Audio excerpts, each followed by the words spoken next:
I've never had it easy in WWE. I've had injuries. I was released twice, and just when I had scratched and clawed my way to the top, my in-ring career was over.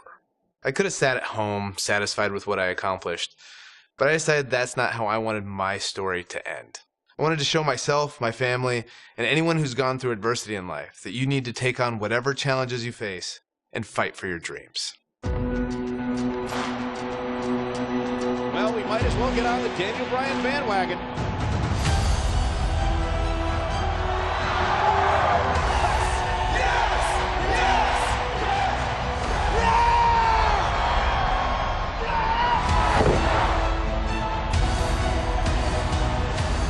The Miracle Kid! The Miracle Kid!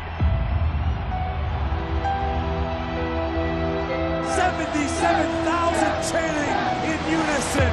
Yes, yes, yes.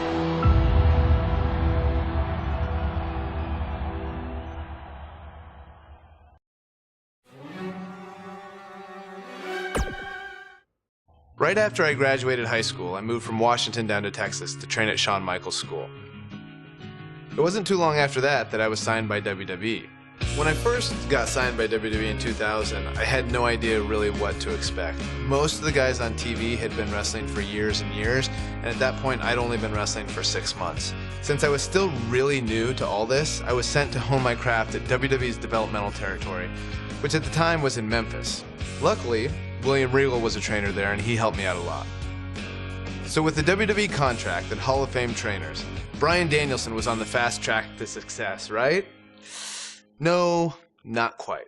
I was released in 2001, the first time I was released by WWE. It was really hard actually because I really didn't know what to do. William Regal told me this is a chance to learn. This is a chance to go travel the world, find who you are as a wrestler and find who you are as a person. So I went back to the Indies and touring in Japan. But soon after that, in 2003, Bryan Danielson made his triumphant return to WWE. Well, sort of. Bryan Danielson from Aberdeen, Washington. I returned for some one-off matches on WWE's weekend shows, Sunday Night Heat and Velocity. I like this kid. Look at that. Nice monkey flip. Well, you know, this Bryan Danielson is a very accomplished young man. We've seen him in the past, and he's very, very good. I didn't really have a goal other than it was good exposure on TV. And one of these matches happened to be against a young up-and-comer named John Cena. Surely this would be my big break, right?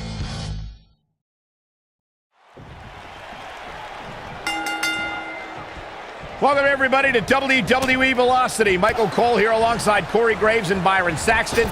We kick things off with John Cena against a local competitor named Bryan Danielson. I gotta say, Cole, I'm surprised Cena's not rapping at all tonight. Well, that's because John Cena is focused. He's facing Brock Lesnar on SmackDown next week, and he's going to make an example of Bryan Danielson right here tonight. Ooh, you have to think that's it. Now that's how you make a statement. He lands the strike with great accuracy.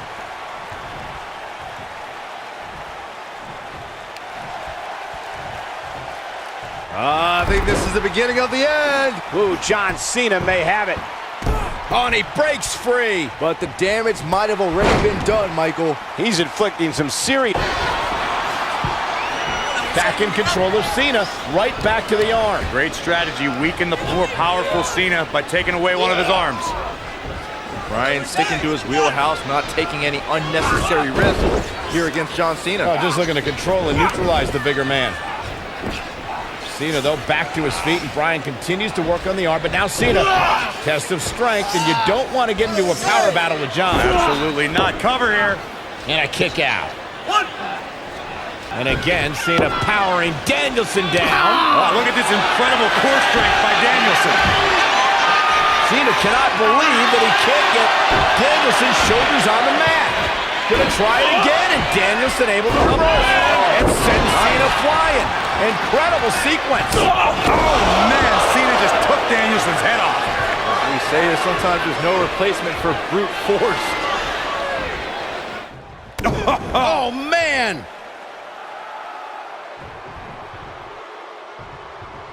Oh, man! I'll be shocked if that's not it. Offense like this is exactly how a competitor takes control of a match. John Cena with the offense in the face. Oh, I think this man means business.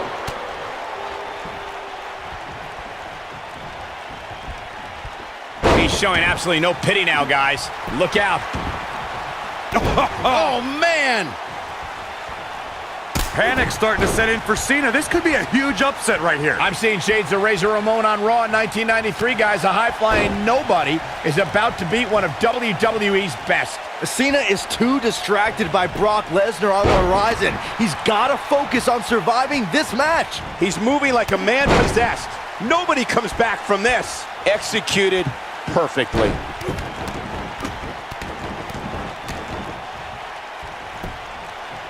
And Bryan Danielson, the quick cover.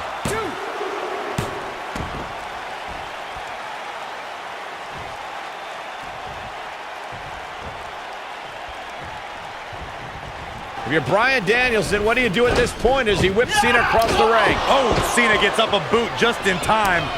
And now John Cena looking to take over. Looking up, put Bryan Danielson where he wants him. And here's the cover. And he got him. Cena with the win over Bryan Danielson. Here is your winner, John Valiant effort by Cena. Danielson, but Cena was just too much tonight. A hard-fought victory tonight for Cena. Gotta be impressed with Cena tonight.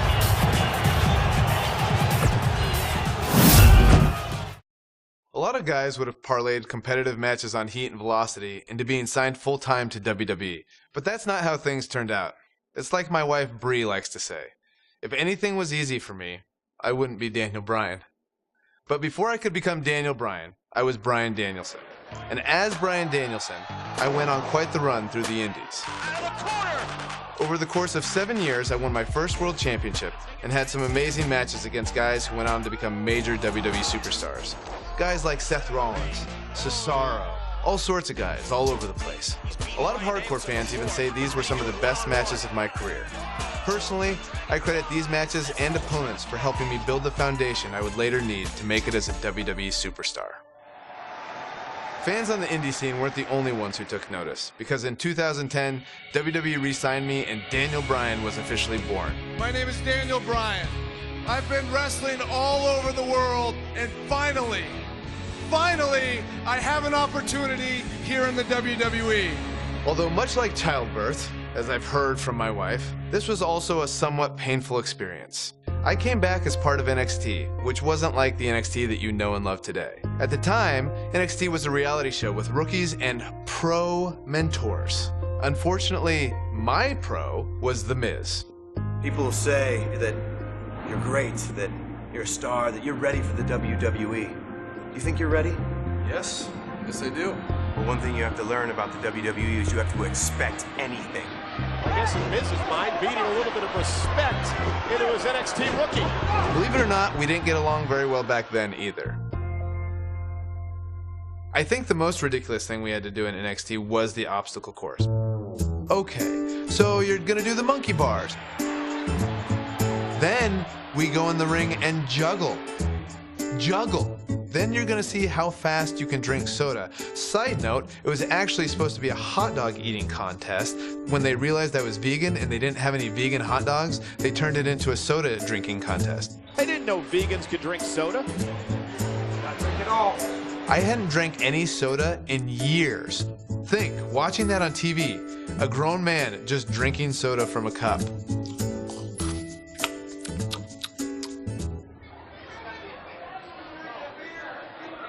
That's it.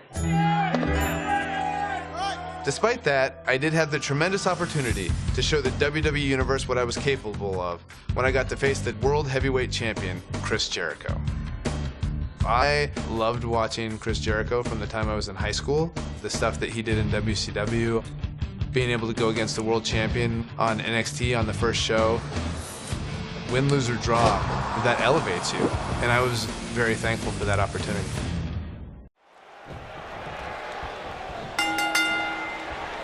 We're on the inaugural episode of NXT. The World Heavyweight Champion Chris Jericho taking on the Miz's rookie, Daniel Bryan. I've been looking forward to this main event WrestleMania is on the horizon, but tonight is a WrestleMania of sorts for all the NXT rookies. Well, Daniel Bryan was excited earlier in the night to be out on the biggest stage of his life, but that was before he knew he was going to face the World Heavyweight Champion. He's going to have to learn to take Miz's advice if he wants to survive here. Zeroing in on the chest. Now we have Daniel Bryan on the attack. Attacking the head now. Sit out pile driver. Drops the elbow on him.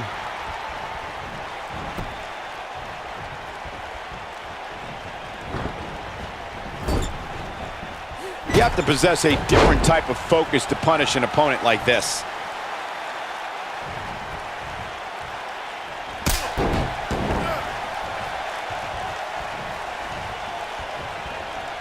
I have to admit the NXT rookies have been fairly feisty tonight with their WWE pros, to say the least. But there's been no bigger offender than Daniel Bryan. Bit of ungratefulness shown on the part of Daniel Bryan. To say he wasn't pleased to have The Miz as his WWE pro was the real slap in the face tonight.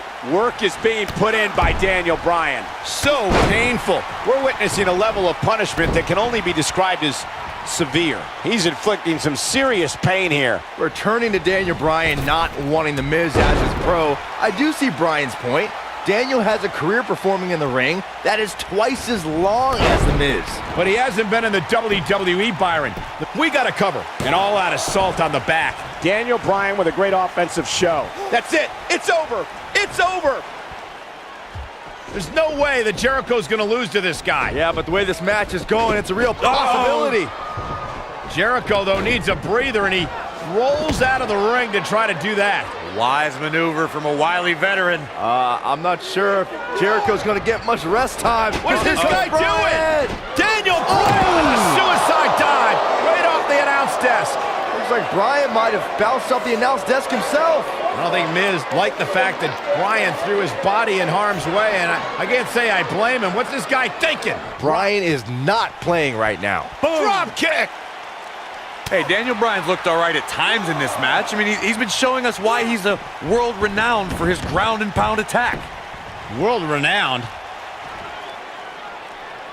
Guys, you're getting ahead of yourself. Look out. He's some sort of miracle. Boy. See, I told you. Oh, boy. This one's over now. Roll him into the walls of Jericho. Tap him out, Chris.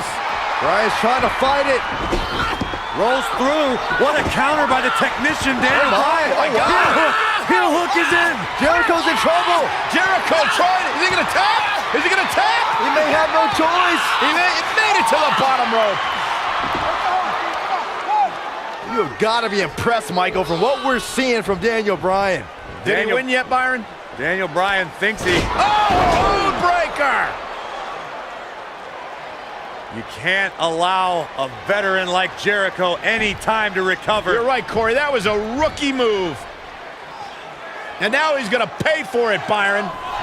That very well may be the case, Michael. This loser's going to lose again. Lion Tamer. Can Bryan hold on? Tap out, nerd.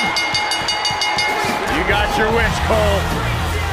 Daniel Bryan fought valiantly, but just couldn't hang with a champ. Yeah, this time, experience was just too much for Daniel Bryan. And listen, Miz has got to be so disappointed, and I don't blame him.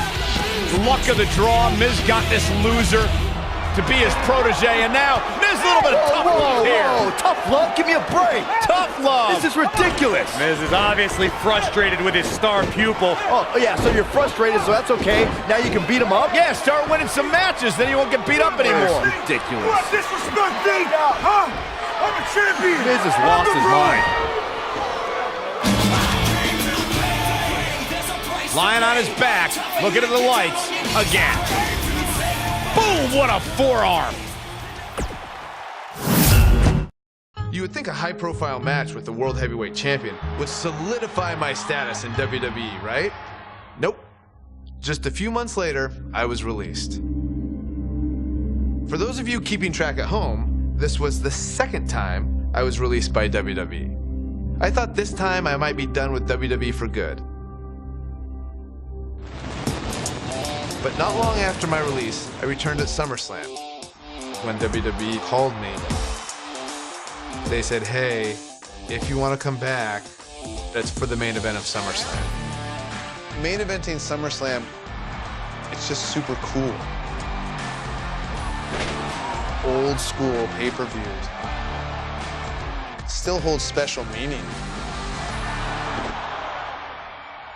Not long after SummerSlam, my strained relationship with The Miz picked up right where it left off. Let me tell you something. I'm the pro. I am the talent. The Miz is almost a perfect adversary for me because we are so polar opposites. The one thing I do respect about Miz, he works very, very hard.